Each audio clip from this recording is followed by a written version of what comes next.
It's Friday, October 11th, and I replayed Life is Strange Remastered version, Episode 5, Polarized.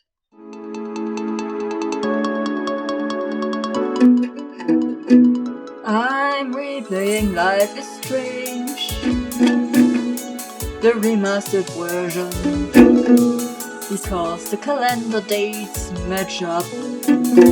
I'm replaying Life is Strange. Have fun.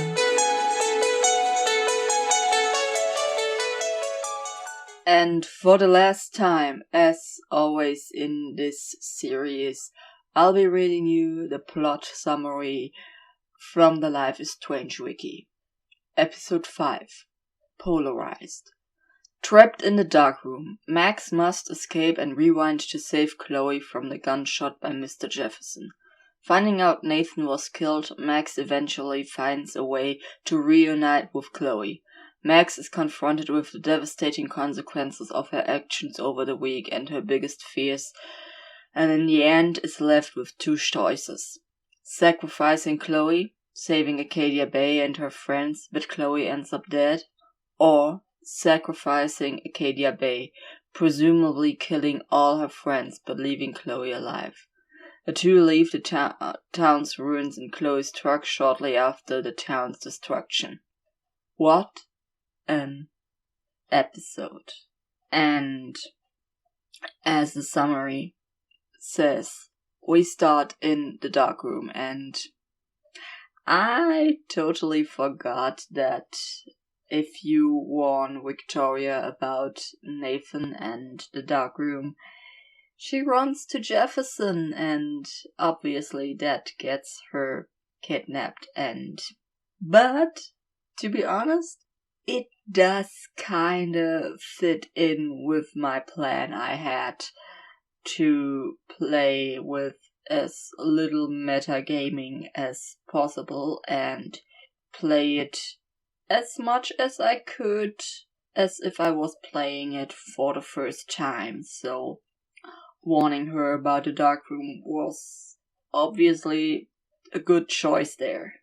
And speaking about choices, whoever chose the voice actor for Mr. Jefferson did a great job, because oh my god, that guy did the creepiness so well. I got chills. Like, holy hell. How can you be so creepy? I bet the voice actor is actually a really cool and friendly guy, but is just really good at playing creepy characters. Or, in other way, bad characters, because I looked it up and he's also Elder Maxon in Fallout 4, so it fits. That's interesting. And so after Jefferson's crazy monologue, we do some more time travel and go back to class, to the very first moment. Jefferson kinda was a creepy dude by saying, "I could frame you all in a dark corner in a moment of desperation." And I comforted Kate, because always be friendly to Kate if you have the chance to. Even though there it technically didn't matter because of the timeline abandoning, but always be friendly to Kate no matter what. And giving Victoria this "be better, I know you can" talk also felt really good in that alternate timeline of rewinding back to class. And so we give Jefferson the Everyday Heroes contest entry, and before we texted David Madsen about the dark room, and so David and Nathan are getting arrested, and Max flies with Principal Wells to San Francisco to the art gallery. And On the plane is probably one of the most funny dialogues or like lines of text, voice. It's not a dialogue because it's not two people, and it's the funniest voice line is probably the right term here. And Max is sitting there on the plane thinking, I did it. I fixed everything. 30 minutes into the episode, which are in this game usually about 3 hours long. So Max, what did you really fix? And so we're at the art exhibit, and it was super cool to look at all the pieces.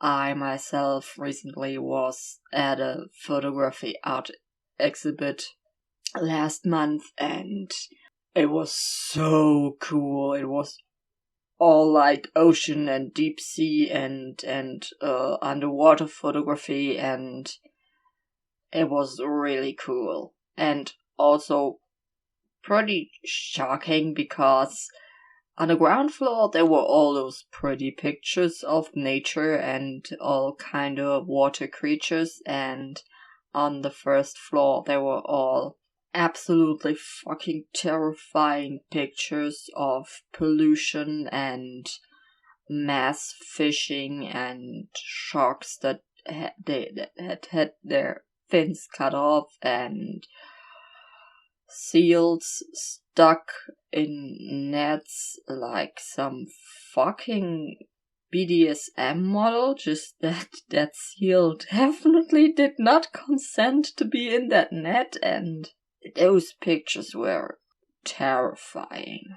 And yeah, so art galleries are always great and fun, and listening to all the things the people visiting had to say, even though one made me almost kinda angry because that visitor was like, oh, so that's what they call art these days? Well, then don't go to a fucking art gallery if you don't like modern art. What the fuck? You know that stuff you might not like to see is there. I don't know. It's just, of course you can say, yeah, maybe a solid red painted piece of canvas isn't as artful as like Salvador Dali's melting time pieces, you know, stuff, or one of those crazy pictures Hieronymus Bosch painted.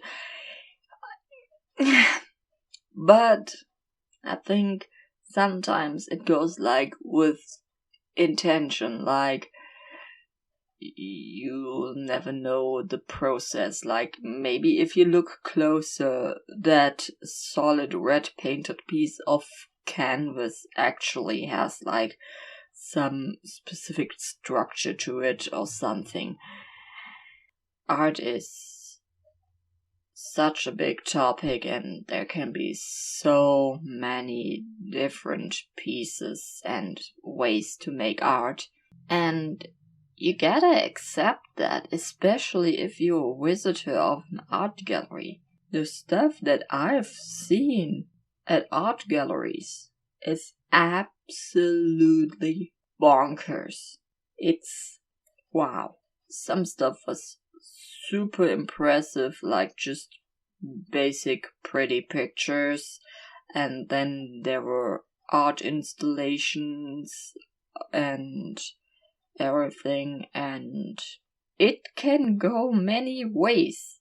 So, anyways, Max goes and explores the art gallery and looks at her entry and suddenly gets a nosebleed, so she runs off into a quiet corner and checks her phone, only to see many missed calls and a voice message from Chloe telling her that there's a storm and she's on the beach and time for more time travel. So Max goes back to her picture in the art gallery and tries to focus on it for the time travel, but gets interrupted several times. But once she finally manages to jump into the point of time where she made that picture, she goes and rips it,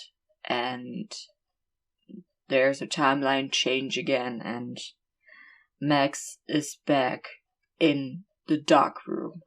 So Max is back in the dark room, and Jefferson goes for one final injection to kill Max. But before he can do that, there's a noise, and David Madsen comes in. But because Jefferson heard that noise first, he runs over in a corner and grabs a tripod and hits David with it. And so we are back at one of those great rewind, check the situation, rewind puzzles.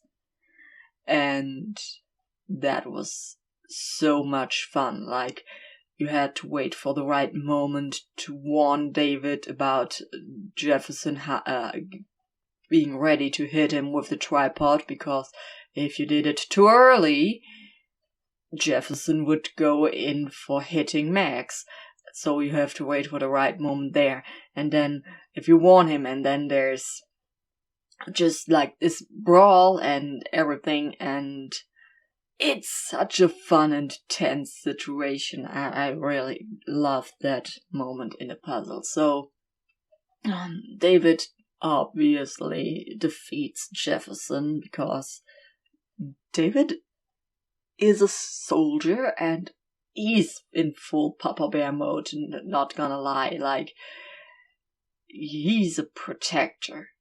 And I can finally talk about David that in the way I want to talk about him without going meta knowledge on him in previous episodes. Because yes, he behaves like a piece of shit, but he's trying his best. He always was trying his best, but he just couldn't handle those situations, and I don't want to go into details of other knowledge, but yeah.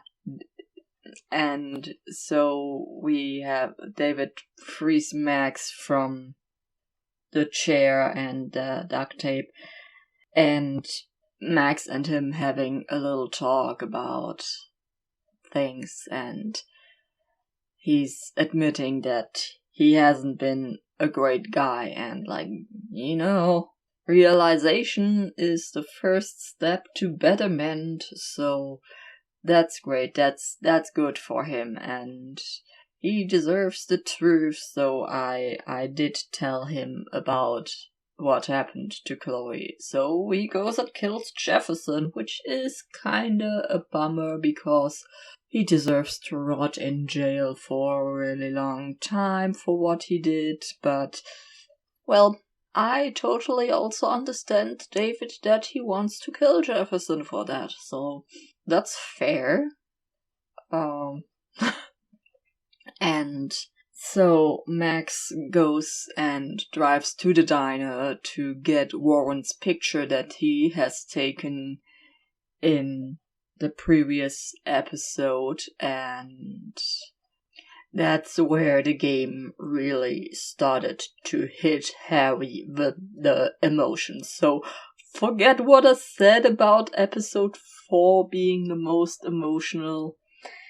That stuff goes to episode 5, starting with the dialogue you had with David in the dark room, and then going on with the drive to the diner and Max checking that missed call from Nathan, warning her about Jefferson and crying how sorry he is and everything, and that's just really, really rough.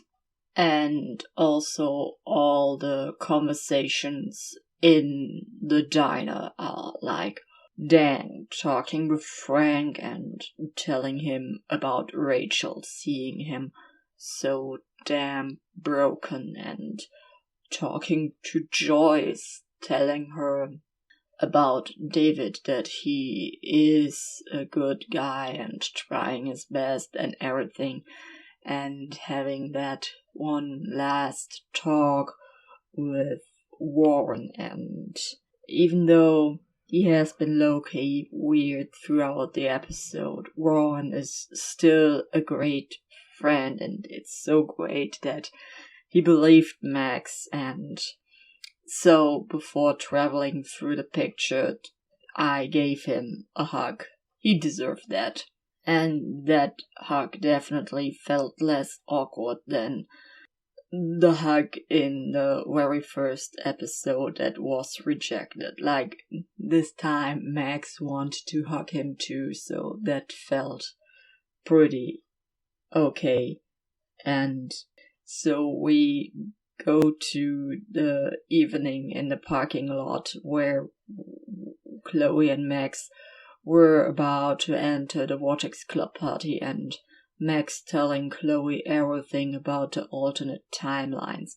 That was so emotional, and Chloe being so shocked by everything and apologizing for making Max have that take that choice with the morphine and stuff.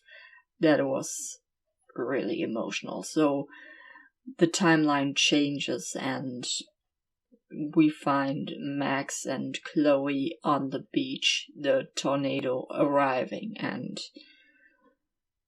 they are about to go to the lighthouse to be safe when Max passes out. And she's back in the classroom from the very first episode. But birds fly into the window, into all of them, painting them red. And then the classroom is empty, and everything is so fucked up, from Kate's seat being covered in graffiti of "I want to die, I want to die, I want to die, I want to die, I want to die," and the paper ball that was thrown at her read something like Jefferson being like, "Max, if you're reading this, you're dead. Jefferson XOXO." And then you go and explore the room, and everything is super fucked up. All the pictures changed to some horrible, corrupted version, either on the computer, Max having a photo of Max from the dark room. Just a fun little thing. I love that the editing program for the photos is called Neon World, like Lightroom, the Adobe program for photo editing is called Lightroom, and here it's called Neon World. I love that little detail. That's just a little bit of fun in the absolute fucking unhinged darkness that this nightmare sequence is. And so you want to leave the classroom, and suddenly Jefferson appears and talks to Max, and Max is forced to give absolutely fucked up answers of being like, "Yeah, it's our dark room," or "I love you, Mr. Jefferson," or "my selfies are shit," and all kind of stuff like that. And then you can finally leave the classroom, but instead of being in the corridor of the school, you're suddenly in the dormitory, and the infinite corridor puzzle is so fucked up. Like, first you run into Kate, who blames you on what happened to her, and if you didn't save Kate, she's all like, yeah, you let me die, and if you saved her, she's also upset with you because her parents won't leave her alone, and that makes her alone and everything. And so you go through puzzle and puzzle and puzzle and puzzle until you can finally leave the dormitories, and suddenly you're actually back in the hallway of the school, but everything is backwards, and you follow the path to the bathroom that you found Chloe being shot in, and you enter through that door, and then you're suddenly in an absolute crazy, weird maze, and it looks like the gallery, but every picture is just pictures of Jefferson's previous victims and everything, and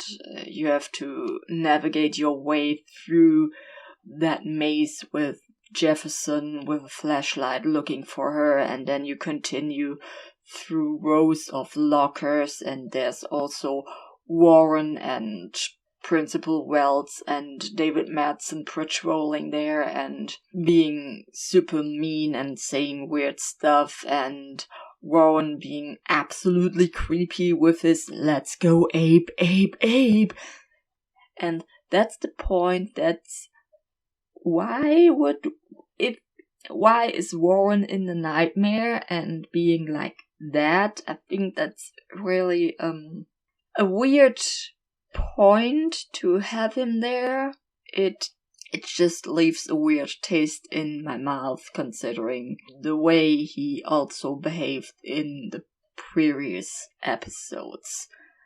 And so you make your way through the maze, and then you're on American Rust again and have to look for bottles again.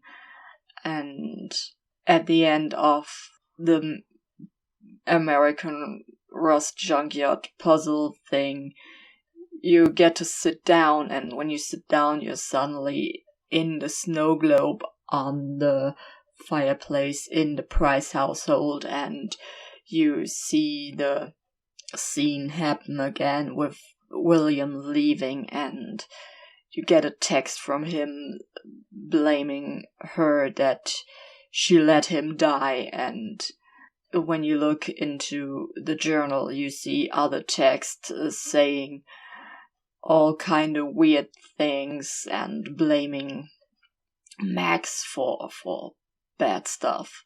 And then everything fades to the dark room again, and Max has several visions of characters interacting and mocking her. And then the next scene happens, and Max is trapped in the bathroom of the Two Whales diner, and again you're faced with another numbers puzzle, and as you solve it, you leave the bathroom, and everyone in the diner is frozen, and as you walk through the diner, everyone is talking down on her and begging her to save them. And you walk through the diner, and suddenly you see one figure that isn't frozen and moving, and it's Max herself, and that other Max starts to confront Max and says all kinda mean things, talking about her misusing her rewind powers to be cool and everything. And then suddenly Chloe comes in and defends the Max who's having the nightmare from the other Max in the nightmare. And the next scene happens. In that scene, we take a trip down memory lane through all the moments Chloe and Max shared. From the very first episode reuniting in the pickup truck to testing out the powers on the junkyard, breaking into Principal Wells's office, having fun in the swimming pool, the childhood memories, the alternate timeline, discovering the darkroom, Rachel's body on the junkyard, and finally Chloe carrying Max up to the lighthouse. And as Max catches up with those memories and reaches the last one, the nightmare ends and Max wakes up on the cliff with Chloe and they see the storm approaching.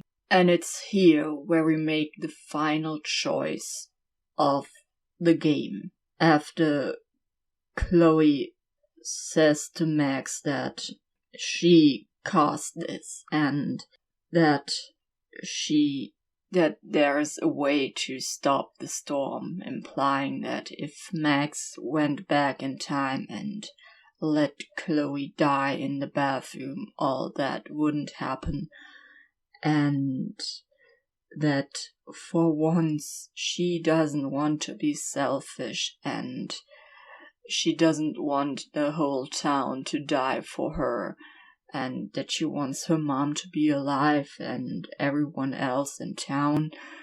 And that's what I did in this playthrough. Just like with the morphine choice in a previous episode, I respected Chloe's wish, and after all the things she said, with the memory of that week being the best of her life, even though she won't remember it, she assured Max that it was real. And so I had Max travel back in time and let everything happen. And that scene was so incredibly sad, and I hate to think about the fact that Chloe died, probably thinking everyone she ever cared about has left her one way or the other.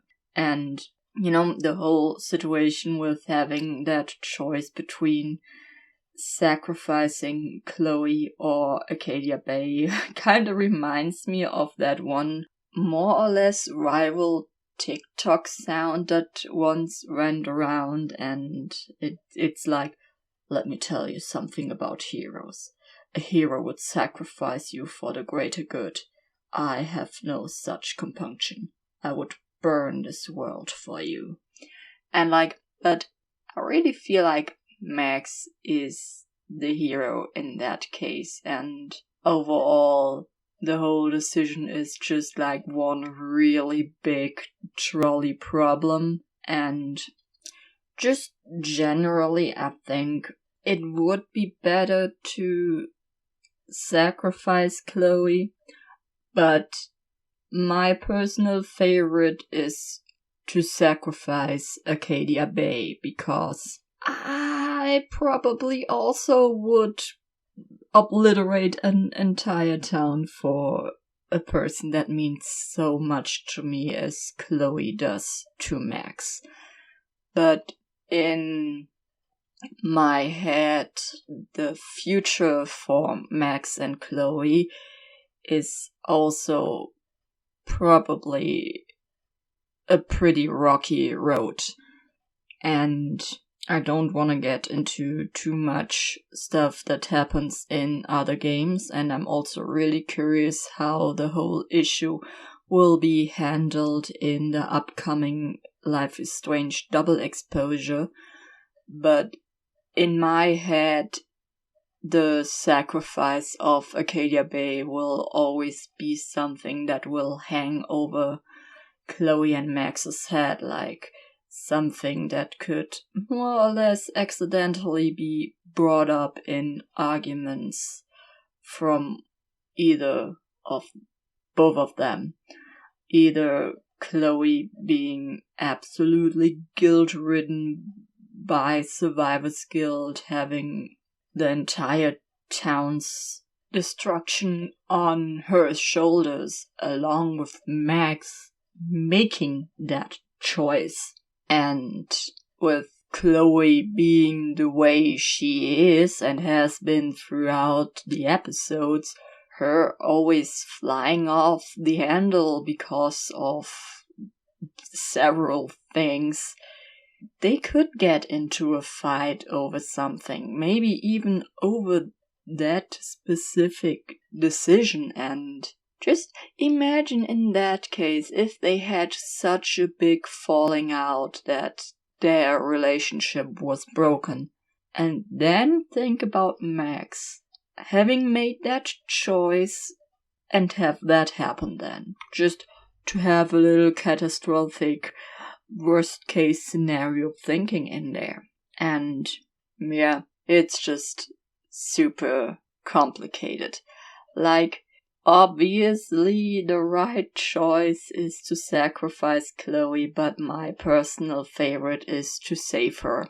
Let's just leave it at that. And those are my thoughts on episode 5. And now, because you listened this far, a little bonus. In one of the previous episodes, I complained about Max making mean comments about how expensive Nathan's and Victoria's photography equipment is, but Polaroid photography is also pretty pricey and also has like ongoing costs because you always have to get new film. Of course, expensive equipment photography can also be an ongoing price if you want to get new equipment for it, but you don't have to. It's one big purchase and you're done unless you have to repair any damages or something, but just ignoring that kind of stuff. But with digital photography, you buy your expensive equipment once and you're done. So I went and sat down and counted all the photos Max takes over the time of the game, and one bit of the counting was pretty easy because there's 50 photo ops throughout the gameplay for collecting. I only counted 49 because one of the photos is taken by Jefferson via a dialogue option in the dark room. And then throughout the episodes, there are 9 more photos that Max takes without the player having any input in it. More or less, I did count the optional photos that Max would have taken if I had made the choice, and those being the optional photo of David harassing Kate and the optional photo of Victoria after the paint bucket fell on her.